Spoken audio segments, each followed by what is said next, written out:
नमस्ते दोस्तों, मनमोहक हिंदी कहानियाँ चैनल में आप सभी का स्वागत है।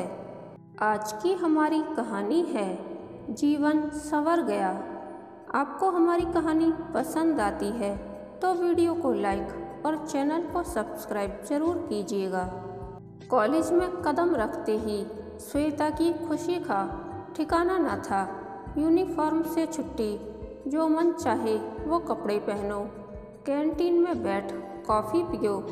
पढ़ाई तो होती थी पर साथ में मस्ती भी भरपूर होती। खाली पीरियड में बैठ गप्पबाजी होती। बेसुरे ही सही गाने गाए जाते। ऐसा नहीं कि बहुत छूट मिल गई थी, परंतु उस कस्बे-नुमा शहर में इतना ही बहुत था। खुश होने के लिए अलिखित सा एक एहसास करा दिया गया था कि अब हमें अपने जीवन की बागडोर स्वयं ही संभालनी है। पापा ने एक साइकिल भी खरीद दी थी ताकि कॉलेज आने जाने में सुविधा रहे। लड़कियों के लिए अलग से कॉलेज था, पर कॉलेज के गेट के बाहर तो सब किस्म के लोग थे। फरवरी का महीना था और मौसम खुशनुमा। कॉलेज की तरफ से हर वर्ष इन दिनों पिकनिक आयोजित की जाती थी। आसपास अनेक रमणीय स्थल थे। 5 बजे लौट आने की बात थी, परंतु पहुँचते पहुँचते 6 बज गए। यूँ तो दिन अभी शेष था, किंतु बारिश शुरू होने से सड़कें वीरान हो गई थीं। कॉलेज तक तो बस में पहुँचे, परंतु वहाँ से अपने अपने घर सबको स्वयं ही जाना था। बारिश कुछ धीमी पड़ी तो लड़कियों ने घर जाने की सोची। बारिश का क्या भरोसा, कब रुके, भीग ही तो जाएंगे। श्वेता और सीमा का घर आसपास होने से आज दोनों एक ही साइकिल से आई थीं। सीमा का घर श्वेता के घर के पहले मोड़ पर पड़ता था। उसने सीमा को मुख्य सड़क पर उतारा और आगे बढ़ गई। सड़क के उस पार लेन में घुसते ही दूसरा घर श्वेता का था। सड़क पार करते हुए श्वेता को एक कार धीमी गति से आती दिखी, जो यकायक तेज हो गई और ठीक उसके पास आकर रुक गई। उसमें से जो हट्टा कट्टा नौजवान बाहर निकला, उसे श्वेता पहचानती थी। कॉलेज के गेट पर अक्सर ही वह मंडराता दिखाई देता था और उसे देख फिक्रे कसता था। उसका इरादा नेक नहीं था। वह श्वेता को घसीटकर कार की तरफ ले जाने लगा। श्वेता ने उसके हाथ पर जोर से काटा भी, परंतु वह अपने मकसद में सफल हो ही गया और श्वेता को कार में डाल उसी के दुपट्टे से उसका मुंह बंद कर दिया। कार में 2 युवक और भी थे और बहस का मुद्दा यह था कि श्वेता के शरीर पर सबसे पहले किसका हक है। लगभग 2 घंटे के पश्चात उन लोगों ने श्वेता को वहीं लाकर पटक दिया। फटे कपड़े और बुरा हाल। जब वह किसी तरह घर पहुंची तो बाहर अंधेरा हो चुका था और श्वेता के भाग्य में भी। माँ दरवाजे पर परेशान खड़ी उसी का इंतजार कर रही थी। श्वेता उनसे लिपटकर फूट फूट कर रो पड़ी। माँ को समझते देर नहीं लगी कि क्या घटित हुआ है। बेटी को सीधे उसके कमरे में ले जाकर कपड़े बदलवाए और दूध में चाय पत्ती डाल लाई ताकि उसमें बात करने तक की हिम्मत आ जाए। श्वेता क्रोध से उबल रही थी। मैं उन बदमाशों को पकड़वा कर रहूँगी। उसके अंग अंग से लावा फूट रहा था। बदले की भावना प्रबल थी। मुझे उनकी रिपोर्ट लिखवानी है, उन्हें सजा दिलवानी ही है। बार बार यही दोहरा रही थी वह। पापा को पता चला तो वह आग बबूला हो उठे। कोई मुंह नहीं खोलेगा इस विषय में। उन्होंने अपना शाही फरमान सुना दिया। अपना मुंह काला कराई। अब अपनी बहन का तो ख्याल रखे। कौन करेगा इस घर से विवाह। खानदान की इज्जत मिट्टी में मिला दी और उन्होंने दर्द निवारक गोली के बहाने श्वेता को नींद की गोली खिलाकर सुला दिया। दूसरे दिन सुबह श्वेता ने फिर से पुलिस में जाने की रट लगाई। पहचानती है वह उन लड़कों को सीधे पकड़वाया जा सकता है, परंतु उसका हौसला बढ़ाने की बजाय पिता ने उसे ही कसूरवार ठहरा कटघरे में खड़ा कर दिया।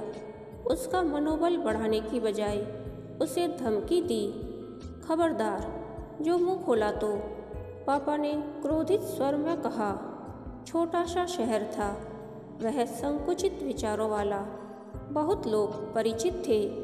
इससे पहले जब भी ऐसा कोई हादसा हुआ, लड़की को ही भुगतना पड़ा, यूं जैसे उसने स्वयं ही बलात्कारी को निमंत्रित किया हो। यह किस सभ्य समाज में रह रहे हैं हम।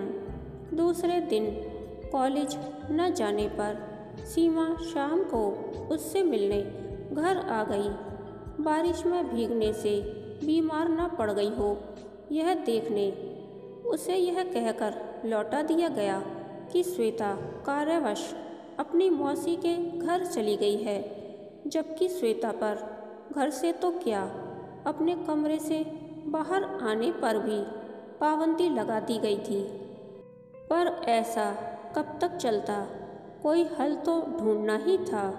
श्वेता को शहर से कहीं बाहर भेजना तय हुआ।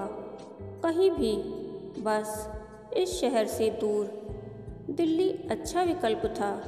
वहाँ कॉलेज में सीट मिलना सरल नहीं था, परंतु दौड़ भाग करके श्वेता के पिता ने दिल्ली के एक ऐसे कॉलेज में दाखिला करवा लिया जिसमें लड़कियों के लिए हॉस्टल में रहने का प्रबंध भी था। हरदम भागती दौड़ती सी दिल्ली में किसी को फुर्सत नहीं थी दूसरों के जीवन में दखलंदाजी करने की। सभी व्यस्त अपने ही काम की धुन में रहते थे। यहाँ न कोई श्वेता को जानता था, न ही उसके अतीत से किसी को लेना देना था। उसके कमरे की साथिन मोनिका मस्त और खुश मिजाज थी। उसे श्वेता का व्यवहार अजीब लगता। बात करने पर कई बार संदेह होता कि वह उसकी बात सुन भी रही है या नहीं।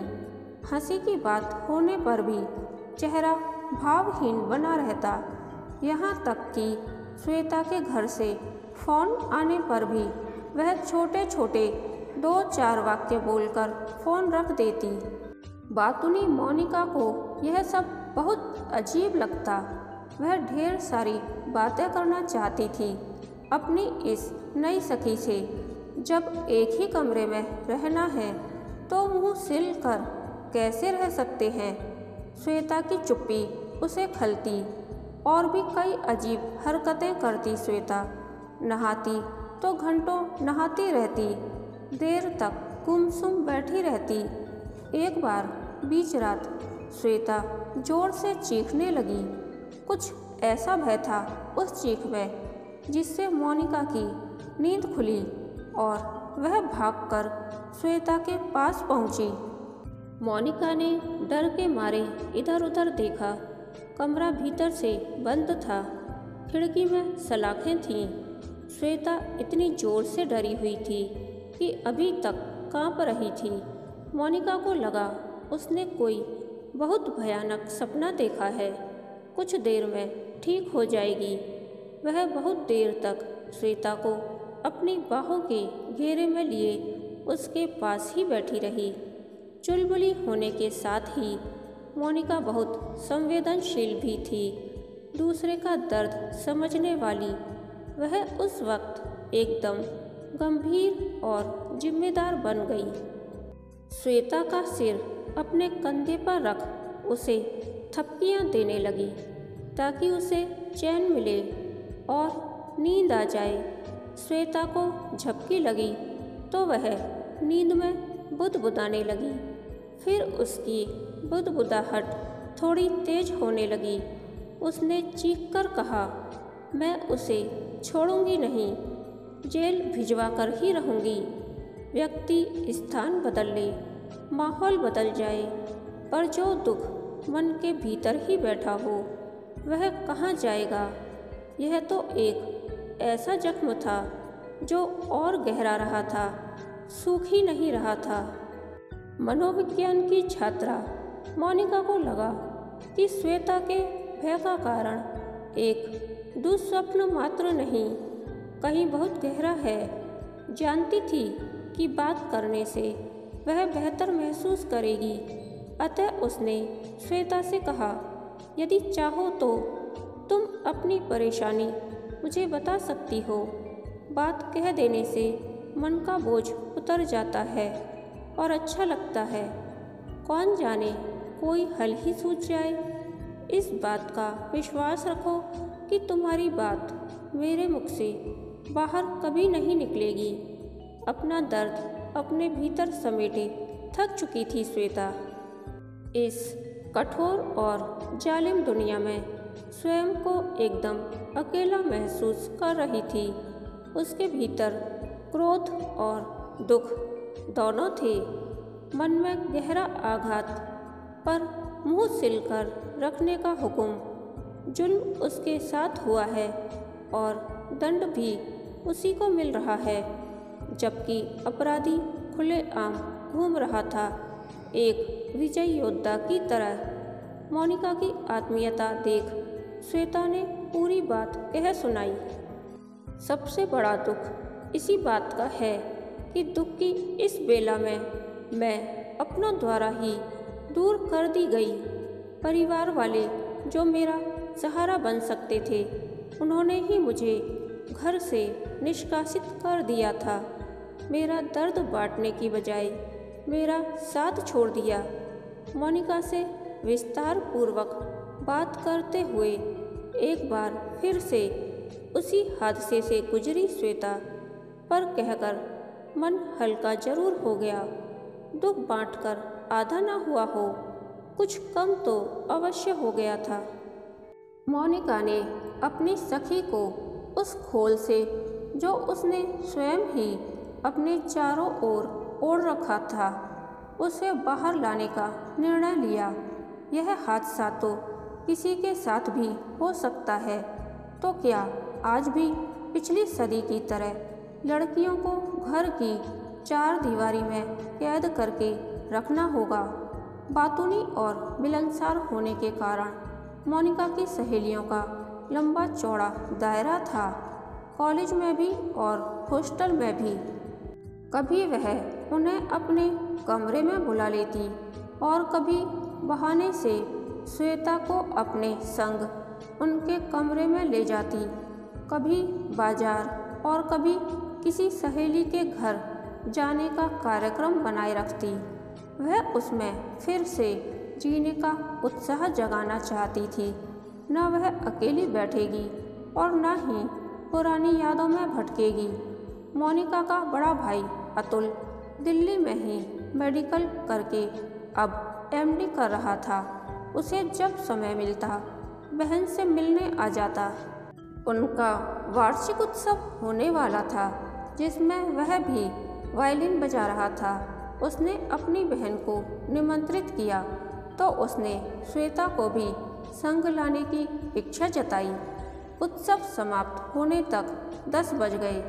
दिल्ली में यद्यपि रात्रि में सुरक्षा की समस्या उतनी नहीं है, पर अपने कर्तव्यबोध से बंधा अतुल रात को देर होने पर अपनी बहन को स्वयं हॉस्टल पहुंचाकर आता था। तो इस तरह हुई श्वेता की मोनिका के भाई से पहली मुलाकात। श्वेता का गौरवर्ण, लंबा कद और तीखे नैन नक्श, कोई भी उसकी ओर आसानी से आकर्षित हो सकता था। यही चेहरा तो उसके साथ घटे हादसे का मुख्य कारण भी था, पर अब उस चेहरे पर सदैव उदासी का लेप चढ़ा रहता था। वह कम ही बोलती और हंसी मजाक होने पर भी खामोश बैठी रहती। अतुल का कभी उसकी ओर विशेष ध्यान नहीं गया। वह उसकी बहन की सहेली है, यही सोचकर चुप रहा। एक बार मोनिका ने सितारा थिएटर पर लगे हास्य व्यंग नाटक देखने की फरमाइश की। अतुल का मन हुआ बहन से कहे, उस मनहूस शक्ल वाली को मत लाना। अच्छा हुआ कि कहा नहीं, क्योंकि श्वेता के लिए ही तो मोनिका ने यह कार्यक्रम बनाया था।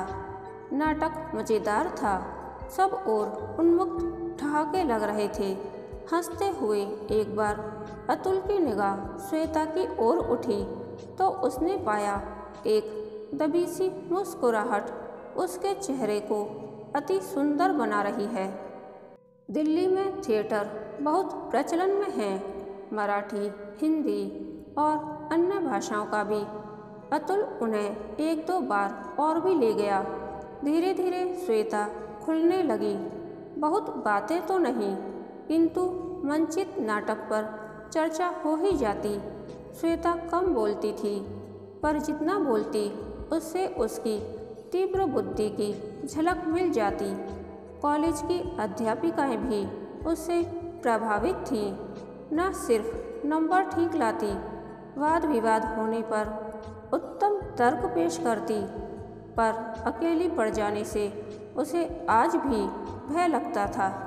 पुरानी बातें चलचित्र की भांति सामने घूमने लग जाती। एक शाम अतुल ने उनके हॉस्टल पहुंचकर बहन के पास संदेश भिजवाया। मोनिका उस समय कॉलेज में होने वाले नाटक की रिहर्सल में गई हुई थी। श्वेता को लगा कि मोनिका का भाई बीच सप्ताह बहन से मिलने आया है, तो कोई आवश्यक काम ही होगा। उन दिनों सबके हाथ में मोबाइल तो होते नहीं थे। उसे घबराहट हो रही थी, किंतु उसने अतिथि कक्ष में जाकर पूछना ही ठीक समझा। श्वेता ने वहां पहुंचकर देखा अतुल मिठाई का डिब्बा हाथ में लिए बहुत उत्साहित खड़ा है। वार्षिक परीक्षा में सर्वाधिक अंक प्राप्त करने के लिए उसे स्वर्ण पदक मिलने वाला था। श्वेता ने मुस्कुराकर मुबारकबाद दी तो वह उसे देखता ही रह गया। मुस्कुराहट में थोड़ी सी झिझक, थोड़ी लज्जा उसे और सुंदर बना रही थी। मोनिका अपने भाई की श्वेता की ओर बढ़ती रुचि को भांप रही थी और इस कश्मकश में थी कि क्या करना चाहिए। श्वेता के संग हुए हादसे से भाई को अवगत कराए अथवा घटनाक्रम को स्वाभाविक रूप से बढ़ने दे। वह यह भी महसूस कर रही थी कि श्वेता अपनी तरफ से कोई उत्साह नहीं दिखा रही।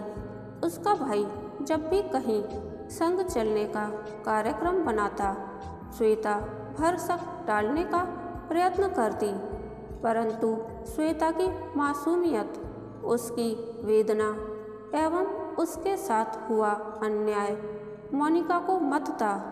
उसे खुश देखना चाहती थी, दुस्वप्न से बाहर निकालना चाहती थी। श्वेता को दिया अपना वचन भूला नहीं था। मोनिका को बात बढ़ जाने पर यदि भाई को उस हादसे का पता चला और वह पीछे हट गया तो श्वेता को बहुत बड़ा झटका लगेगा। अतः उसने निर्णय लिया कि भाई को पूरी स्थिति से अवगत करा देना आवश्यक है। सो उसने वही किया और फैसला भाई पर छोड़ दिया। अतुल ने पूरी बात चुपचाप सुनी और बिना कुछ कहे ही चला गया। मोनिका उलझन में पड़ गई। उसने सही किया या गलत। 2 ही दिन पश्चात अतुल फिर से आया और तब उसके चेहरे पर निश्चय की दृढ़ छाप थी। जब उसने बहन को अपना निर्णय सुनाया तो मोनिका बहुत प्रसन्न हुई। गर्व हो आया उसे अपने भाई पर। हॉस्टल की बाईं तरफ एक बड़ा सा बगीचा था। मोनिका ने बताया कि श्वेता बगीचे की किसी बेंच पर ही बैठी होगी। यही उसका हर रोज का नियम था। बगीचे में पहुंचते ही अतुल ने श्वेता को देख लिया। प्रवेश द्वार की तरफ पीठ किए वह कुछ इस तरह विचारों में खोई हुई थी कि उसने अतुल के आने की आहट तक नहीं सुनी। जब वह बेंच पर बैठने लगा तभी श्वेता की नज़र उस पर पड़ी। वह घबराकर उठ खड़ी हुई और क्रोधित स्वर में बोली, क्या करने आए हैं आप यहाँ? मोनिका कमरे में है, मैं उसे बुला देती हूँ। मैं तुमसे ही मिलने आया था, प्लीज़ 2 मिनट के लिए बैठ जाओ। इतना तो मुझ पर विश्वास कर ही सकती हो। वह मोनिका का भाई था और मोनिका के बहुत सारे एहसान थे उस पर। फिर नम्र निवेदन कर रहा था। अतः श्वेता बेंच के एक कोने में सिकुड़ कर बैठ गई। कुछ देर रुककर अतुल ने कहा, श्वेता तुम मुझे अच्छी लगती हो, क्या हम मित्र नहीं हो सकते? मैं लड़कों से मैत्री नहीं करती। श्वेता ने दृढ़तापूर्वक छोटा सा उत्तर दिया। थोड़ी देर असहज सी चुप्पी छाई रही। कुछ देर के इंतजार के पश्चात श्वेता ने फिर से कहा, मैं मोनिका को बुला लाती हूँ, परंतु मुझे तो तुम्ही से काम था। कहकर वह फिर से चुप हो गया। समझ नहीं पा रहा था कि कैसे अपने मन की बात रखे उसके सामने, कैसे शुरू करे। शब्द नहीं तलाश पा रहा था। मुश्किल से ही उसने हिम्मत जुटाई और पूछा, क्या तुम मुझसे विवाह करोगी? नहीं, श्वेता ने एक ही शब्द कहा, पर उस शब्द में जाने कड़वाहट थी कि तिरस्कार, समस्त पुरुष जाति के प्रति क्रोध था या कि घृणा, स्वयं पर दया थी अथवा अपने परिवार के प्रति आक्रोश, कुछ न कर पाने की विवशता थी या फिर इन सब का मिला जुला भाव। भीतर घुमड़ते सब भावों से लड़कर श्वेता ने कहा, आप जानते नहीं कि मेरे संग क्या हुआ है। जानता हूँ, सब कुछ जानता हूँ। तो दया कर रहे हो मुझ पर? नहीं, मैं दया नहीं कर रहा, पर मैं उस घटना को उतना महत्व भी नहीं दे रहा जितना कि तुम दे रही हो। मुझे तुम अच्छी लगती हो और इतना ही काफ़ी है मेरे लिए। मैं सिर्फ तुम्हारी रजामंदी चाहता हूँ। जितना मेरी समझ में आया है, तुमने कोई अपराध नहीं किया। जुल्म हुआ है तुम्हारे संग और अपराधी वह हैं जिन्होंने ऐसा किया है, तुम नहीं। सच में आप ऐसा सोचते हो? श्वेता के मुख से निकला और अतुल ने हाँ में सिर हिला दिया। श्वेता को विश्वास नहीं हुआ कि कोई अन्य भी उस हादसे को ठीक उसी नज़रिए से देखने को तैयार है जिस तरह वह स्वयं घोर आश्चर्य से भरी वह अतुल को देखने लगी। इंसान नहीं, किसी खिलौने की तरह इस्तेमाल की गई थी वह। और विडंबना यह कि दोष भी उसी के सिर मढ़ा गया था, दंड उसी को भुगतना पड़ा था, जीवन भर का दंड। अतुल जरा सा बाईं ओर को खिसका, बस जरा सा ही, संकेत भर कि मैं तुम्हारी हर मुश्किल में तुम्हारे साथ हूँ। जब चाहो सहायता पाने को हाथ बढ़ा सकती हो। बहुत कुछ था श्वेता के मन में लबालब भरा हुआ। वह चाहकर भी कुछ बोल नहीं पा रही थी। अतुल पर नज़र टिकाए उसकी आँखों से अश्रुओं की ऐसी धार बहने लगी जिसे रोकना मुश्किल हो गया। पर यह आंसू दुख के नहीं थे, एक समाधान पा लेने की तसल्ली के थे। उसका दर्द समझ सके ऐसा मित्र पाने का एहसास था। शायद उसके भीतर जो वर्ष भर में लावा एकत्रित हो रहा था वही अब राह पा बहने लगा था। गर्म सुलगता लावा कब अतुल के पास आकर उसने अतुल के कंधे पर सिर रख लिया, इसका भान दोनों में से किसी को नहीं हुआ। आंसू कितने प्रकार के हो सकते हैं, इस पर भी शोध होनी चाहिए कभी। क्रोध बह जाने पर श्वेता को एक बार फिर अपना ध्येय याद आया। कुछ भी हो, मैं कटिबद्ध हूँ उन सबको अपने किए की सज़ा दिलवाने के लिए। श्वेता ने कहा, जब तक मैं उन शैतानों को दंड न दिलवा दूंगी, मुझे चैन नहीं पड़ेगा। अपने पैरों पर खड़ा हो जाने की प्रतीक्षा कर रही थी। जितना क्रोध मुझे उन बदमाशों पर है, उतना ही अपने माता पिता पर भी है, जिन्होंने मेरा साथ देने की बजाय मेरा मुंह ही सिल दिया, बेबस कर दिया मुझे। मैं दूंगा तुम्हारा साथ उन अपराधियों को दंड दिलवाने के लिए। अतुल ने कहा, मैं तुम्हारी बात से पूरी तरह सहमत हूँ। ऐसे लोग दंड नहीं पाते, तभी तो उनका हौसला बढ़ता है। और जो समाज अपने कमज़ोर वर्ग की रक्षा करने की बजाय उसे कटघरे में खड़ा कर दे, वह समाज भी अपराधी है। जब तक मैं अपना वचन पूरा न कर लूँ, जब तक उन अपराधियों को दंड न मिल जाए, मैं तुम पर विवाह के लिए जोर नहीं डालूंगा। यह मेरा वादा है।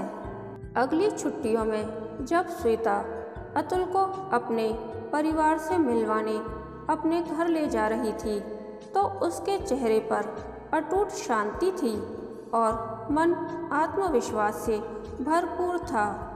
अतुल ने श्वेता के परिवार वालों को विश्वास में लेकर मुजरिमों को सजा दिलवाई और श्वेता के साथ विवाह किया। सच कहते हैं कि जीवन संघर्ष में यदि एक सच्चा साथी मिल जाए तो जीवन संवर जाता है। कहानी के अंत तक बने रहने के लिए धन्यवाद। यह कहानी आपको कैसी लगी, प्लीज़ कमेंट करके बताइए।